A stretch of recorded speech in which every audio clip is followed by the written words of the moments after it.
Terima kasih Anda masih bersama kami. Bagi Anda yang baru saja bergabung, kami hadirkan kembali 3 berita utama hari ini.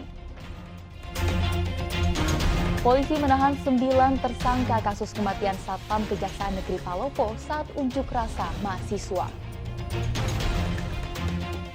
Terlilit utang, penjual bakso gerobak keliling di Makassar terpaksa mencuri dompet berisi uang 3 juta rupiah. Bayi berumur 1 bulan meninggal dunia setelah 1 jam disuntik oleh perawat Rumah Sakit Wahidin Sudirohusodo, Kota Makassar.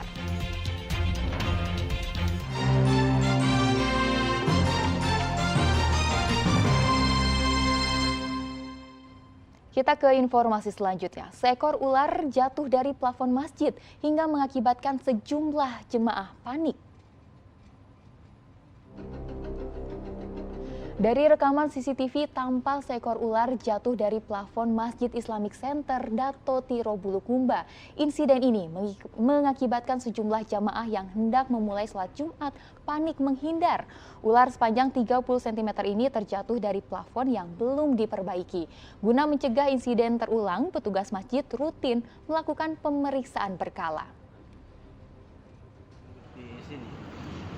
Saya duduk di sini sama Pak Daud, ada jamaah di dekat saya. Itu waktu azan pertama berkumandang. Jadi pas kita mendengarkan suara azan, tiba-tiba ada jatuh dari atas. Ini mengenai ada jamaah anak kecil kira-kira umur 3 tahun. Ini anak yang pas jatuh mengena belakangnya ini anak. Terus dia lempar itu ular, terlempar ke belakang. Jadi jamaah yang ada di belakangnya ini yang tangkap ini ular. Kemudian dia pukulkan ke karpet sampai jamaah yang lain ikut panik karena ada suara bahwa ada ular. Tapi ular mungkin besarnya seperti ini, panjangnya kira-kira ya 30 cm lebih lah. Tapi sempat buat panik ya? Ya sempat kita panik tapi tidak berapa lama. Karena setelah ditangkap itu ular dibawa keluar. Akibat cuaca buruk, ratusan nelayan di Kabupaten Bulukumba tidak melaut. Dampaknya, pasokan ikan di pasar pun menurun. Ratusan nelayan di Bulukumba sejak Sabtu sore tidak melaut akibat gelombang tinggi hingga 3 meter. Guna mengisi waktu luang, mereka memperbaiki kapal dan jaring. Jadi anginnya kencang Pak ya? Anginnya kencang, ombak juga besar. Jadi para nelayan ini apa yang dikerjakan Pak? Ya paling tidak bersih-bersih perahu, cat-cat perahu.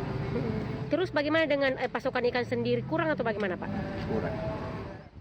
Lantaran tidak melaut, pasokan ikan di pasar tradisional Bulukumba menurun.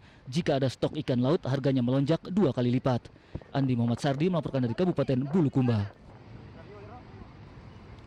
Seorang mahasiswa ditemukan tewas tenggelam di Sungai Teterea Ulu Salu, Kabupaten Tanah Toraja. Korban awalnya meneliti turbin di sungai. Setelah 2 hari pencarian, Nelwan Patola, mahasiswa yang hanyut tenggelam di Sungai Teterea Ulu Salu, Kabupaten Tanah Toraja, akhirnya ditemukan dalam kondisi tidak bernyawa. Jasad korban terjepit di sela berbatuan sekitar 50 meter dari lokasi pertama hilang. Mahasiswa Universitas Kristen Indonesia Toraja ini awalnya sedang meneliti turbin di Sungai Teterea Ulu Salu bersama 7 temannya pada Rabu 20 Juli 2022. Korban dilaporkan terpeleset saat berusaha mengambil topinya yang jatuh ke sungai. Korban diduga terseret derasnya air sungai hingga hanyut tenggelam. SAR gabungan telah menemukan korban pada pukul 16.00 dan terseret kurang lebih 50 meter dari LKK titik awal jatuhnya korban pertama kali dengan kondisi meninggal dunia dan langsung dievakuasi oleh tim SAR gabungan dan dievakuasi kembali ke Rumah Sakit Laki Padada untuk keperluan otopsi. Untuk laporan awal yang kami terima dari Basarnas itu korban lagi melakukan penelitian untuk turbin sampai terjadi kecelakaan di sungai. Bayi umur 1 bulan meninggal usai 1 jam disuntik oleh perawat Rumah Sakit Wahidin Sudirohusodo, Kota Makassar. Terkait kasus ini, pengurus rumah sakit siap bertanggung jawab. Bayi berumur 1 bulan asal Kabupaten Goa meninggal dunia setelah 1 jam disuntik oleh perawat Rumah Sakit Wahidin Sudirohusodo, Kota Makassar. Korban diduga salah suntik obat. Terkait kasus ini, pengurus Rumah Sakit Wahidin Sudirohusodo Makassar siap bertanggung jawab dengan melakukan audit kesalahan yang dilakukan tenaga medis.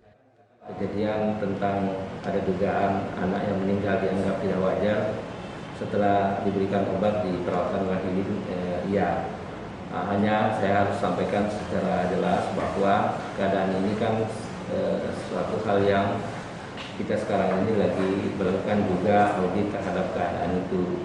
Artinya apa yang disampaikan oleh keluarga tentu kita tidak bisa menerima juga 100%, dan Rumah Sakit Wahidin memiliki aturan-aturan yang baku terhadap pelayanan. Tentu kita tidak menginginkan sesuatu keadaan orang dirawat meninggal, tetapi kalaupun ada pasien meninggal di Wahidin yang dianggap keluarganya tidak wajar, itu adalah tanggung jawab dari rumah sakit untuk melakukan, melihat, kemudian melakukan evaluasi apakah benar atau tidak.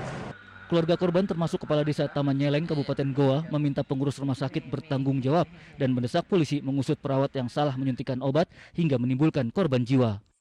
Anakku rewel sekali nih, ada 5 malam tidak tidur, nggak bagus tidurnya. Jadi nak bilang kalau setuju ibu kalau mau dioperasi anaknya.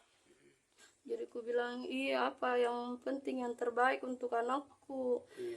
Jadi diterima rawat inap.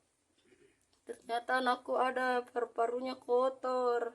Jadi rencana dipasangkan selang dulu supaya tidak sesak. Jadi rencana dokter beda bilang hari Rabu baru mau dioperasi. Malam Rabu Kemarin iya tadi malam ada perawat masuk suntik anakku obat, katanya obat untuk Danendra. Nah bilang Danendra, jadi ku bilang di sini masuk obat, nah suntik anakku obat, masuk 1 spot besar di lihat ki ini untuk Danendra. Nah bilang iya, untuk salah Inasia ini bukan untuk Danendra. Langsung nah bilang oh iya salah obat, baru masuk 1 spot katanya obat. Artinya sudah masuk ibu ya? Iya. Sudahnya disuntik bu, apa reaksi di tubuhnya nanti? Ku ikuti itu perawat. Ku bilang pergi melapor di situ yang ada dokter. Ku bilang salah obat ki, ini perawat salah kasih masuk obat ki. Nah bilang yang di situ dokter, nah bilang oh iya tunggu dulu. Masuk lagi di kamar. Ya ikut ki di belakangku. Biru anakku. Oh biru kondisi terakhir. Iya biru Atas kelakuan daripada pihak Rumah Sakit Wahidin, ini adalah salah satu malapraktik. Di mana saya punya warga ini adalah saya juga merasa kasihan, dia juga termasuk tergolong daripada miskin kasihan. Dari saya selaku pemerintah simpatisan sekali, prihatin.